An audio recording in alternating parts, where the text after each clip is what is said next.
fantastic night of boxing. I know the crowd, I know all the consumers enjoyed that. That's what boxing's about. When you put on events like that with good fighters on a good card and everybody can enjoy it and see the fighters get to work.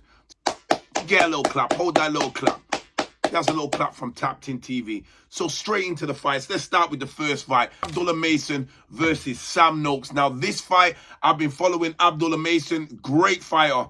Great fighter. Great young prospect. Has the potential, in my opinion, to go on and be a generational fighter once he gets some experience.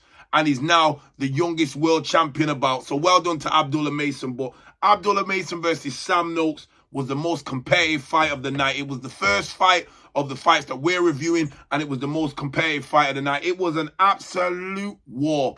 Epic. Epic, epic war. Both men fully engaged. Brutal, bloody war. The gore was there. Throwing bombs non-stop. Both men. Nobody backing down. It was immense. It was immense. It was a great fight. The talented American prospect and the determined Brit put on a show for everybody. That is the standard. That is how fights should be when two men are competitive. The fight had everything. It had blood, brutal punches, back and forth action. Both men putting their skills, their determination, and their spirits on the line.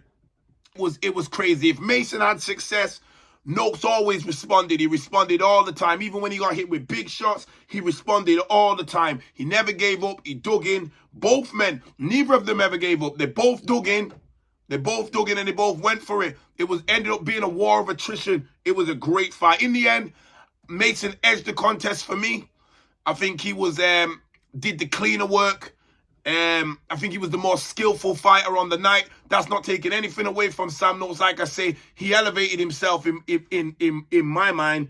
And I don't think anybody would be against watching those guys run it back. In fact, I know somewhere down the line in the future, those two guys will meet again. It's inevitable. They will meet again. Sam Noakes, he'll keep winning fights. He'll keep winning fights, and those two will meet again. But till they do get that chance to meet again, congratulations to Abdullah. Great prospect. Has it all. Has it all. Because he's shown us he's got a chin. He got dropped twice in one of his other fights and still got up off the canvas and won. But sometimes I feel like he takes too many risks and takes too many shots. And as he goes through the ranks, he's going to come across a lot more tougher, spiteful punches. And one time he may not recover from one of those shots. So that's something he should learn. But like I said, he's a young guy. This is all experience to him. Well done to both of those fighters. It was an excellent fight. Fantastic.